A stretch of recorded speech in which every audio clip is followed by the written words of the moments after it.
Yn ôl pob rhiant dwi'n gwybod, mae dewis yr enw iawn ar gyfer babi newydd mor bwysig, ac mae llawer o wahanol ffactorau yn dylanwadu ar y dewis hwnnw. Mae rhai Cristnogion enghraifft yn dewis enw o'r Beibl. Mae rhai pobl yn dewis enwau sydd yn adlewyrchu eu diwylliant. Mae eraill yn dewis enwau sy'n bwysig i'r teulu. Mae gen i ddau frawd, a phan daeth hi'n amser dewis enwau i ni, roedd ein mam yn dilyn egwyddor syml. Yn ei thib hi, byddai angen enwau arnom a fyddai'n hawdd i ni ei sillafu. Ac felly dyma hi'n dewis yr enwau Ian, Hugh ac Owen. Mae rhaid i fi ddweud fy mod i'n diolchgar iawn am hyn gan fod sillafu yn her iawn i mi. Ond dwi am siarad am yr enw yma, yr enw Emmanuel. Mae Duw gyda ni. Mae'n ymddangos yn gyntaf yn llyfr Isaiah, 750 o flynyddau cyn i Iesu gael ei eni. Mae'n broffwydoliaeth a roddir yn ystod cyfnod o ryfel am blentyn bydd yn cael ei eni yn y dyfodol a fyddai'n cynrychioli presenoldeb Duw gyda dynoliaeth ac a fyddai'n dod â heddwch i'r byd. I Matthew yn ei efengyl, cyflawnir y broffwydoliaeth hon yn Iesu, ac mae'r enw hwn Emmanuel yn cynrychioli pwy yw Iesu. Ef yw Duw, a ddaeth yn bresennol gyda'i bobl yn y byd. Ond wrth feddwl am yr enw hwn, dechreuais feddwl beth mae'n ei olygu i ni heddiw.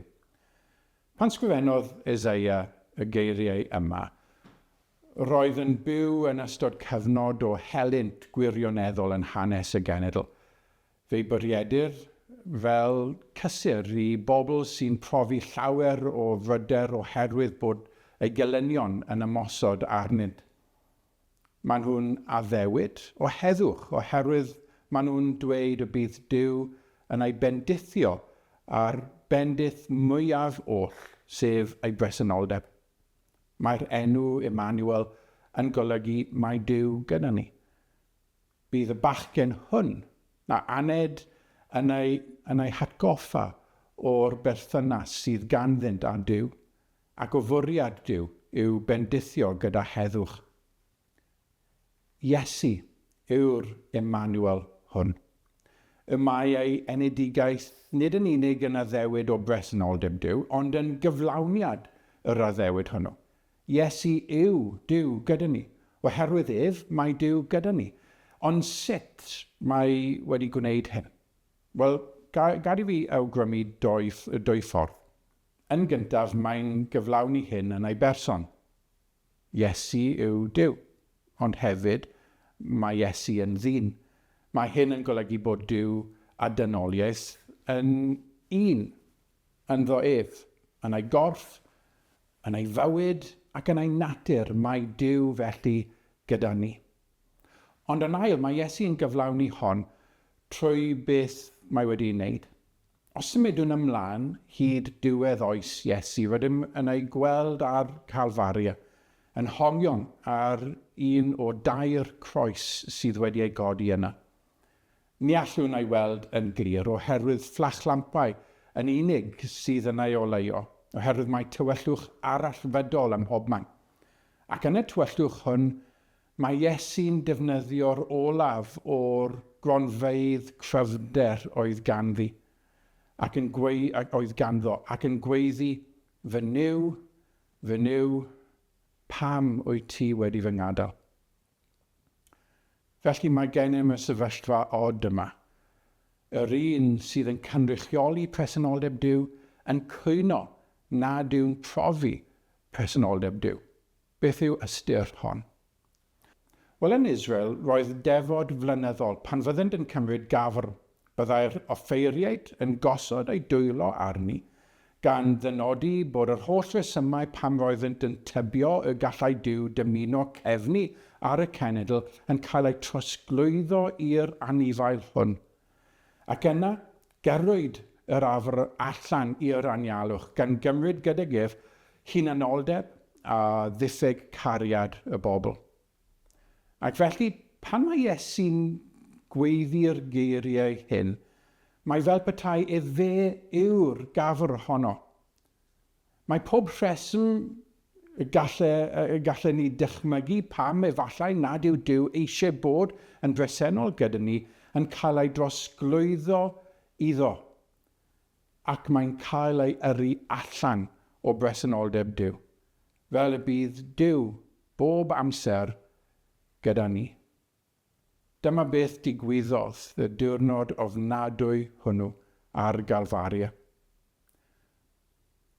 Ond beth mae hyn yn ei olygu i ni? Wel, mae'n olygu bod Duw gyda ni. Mae'n golygu hynny yw bod Duw yma, ac nid draw yno. Mae Duw o'n plaid ni, ac nid yn ein herbyn. Mae'n golygu bod Duw wrth law, ac nid jyst ar alwad. Mae'n golygu bod Duw yn sefyll wrth ein hochr, ac nid yn ein gwrthwynebu ni. Mae'n golygu bod Duw mewn perthynas â ni, ac nid ydym yn dieithred iddo. Mae'n golygu bod holl fod Duw, ei bwer, ei rym, ei awdurdod, ei nerth, yn cael ei ffocysu ar un bwrpas, sef ein bendithio ni. Dyma yn y pen draw a welwn y mywyd yr un sydd yn Emmanuel. Rhoddodd Iesu ei hun i ni. Felly mae Duw yn agos. Mae Duw gyda ni. Nawr, mae yna adegau wrth gwrs pan ni'n teimlo ein bod ni'n cael ein gadael gan Duw. Efallai pan fyddwn yn teimlo'n isel, yn cael trafferth gyda'n iechyd meddwl, pan fyddwn yn unig, neu pan mae'n ymddangos bod bywyd ei hun wedi troi yn ein herbyn. Ond nid ydym wedi cael ein gadael gan Duw. Oherwydd Iesu, nid ydym wedi cael ein gadael. Cofiwch ei enw, Emmanuel, mae Duw gyda ni. Mae yna adegau wrth gwrs pan i ni'n teimlo nad ydyn yn heiddi cael Duw yn bresennol yn ein bywydau. Bod ein methiant i garu pobl eraill a'n gweithredoedd hunanol, ein cymhellion hunanol, ein meddyliau hunanol yn ein darbwyllo y dylai Duw cefnu arnom ni. Ond cofiwch ei enw, Emmanuel, mae Duw gyda ni. Ni fydd Duw byth yn cefnu arnoch chi. Digwyddodd digwyddiad cataclysmic ar Galfaria. Digwyddiad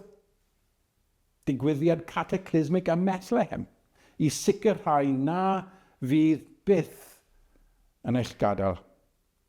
Cafodd yr un sydd yn ei natur yn bresenoldeb Duw a'i eni i fod gyda ni.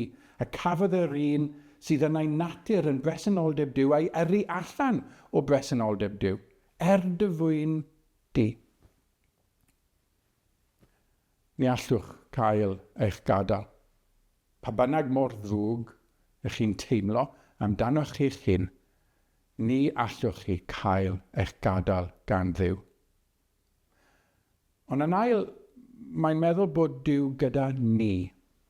Rwy'n rhoi'r pwyslais ar y gair ni mwyn yn hatgoffa taw gair lluosog yw hon.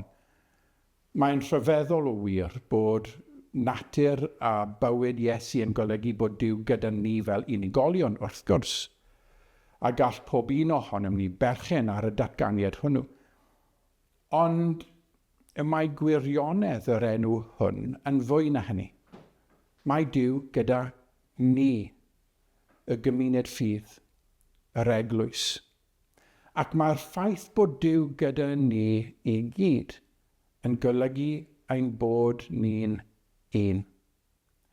Ac mae hefyd yn golygu taw wrth uno a pobl eraill yr ydym yn gwybod ac yn profi presenoldeb Duw mewn gwirionedd.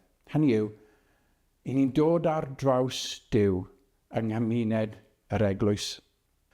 Ac felly mae'r enw hwn yn ein hatgoffa, nid yn unig o hunaniaeth Iesu, ond hefyd o'i waith. Mae wedi dod i uno ac i ddod â heddwch i'n byd. Mae wedi dod fel y gallai dinistrio'r waliau sydd yn ein rhannu. Mae wedi dod i uno gyda Duw, ac mae wedi dod i'n uno gyda'n gilydd. A dyma lle rydym yn gweld mawredd ei enw, ac felly mawredd ei waith hefyd. Mae wedi dod i greu dynoliaeth newydd, un sy'n unedig, ac nid yn rhanedig, un sydd yn profi heddwch a heddwch gyda Duw. Mae'r enw hwn yn golygu bod gennym heddwch oherwydd Iesu. Nid heddwch rhwng ni ac eraill yn unig, ond heddwch rhwng ni a Duw. Oherwydd Iesu, mae heddwch ar y daear yn bosibilrwydd ac yn reality. Enw sy'n dechrau yn ei hanes mewn rhyfel, yn oes Eseia, fydd yn y pen draw yn ein harwain ni i mewn i heddwch Duw.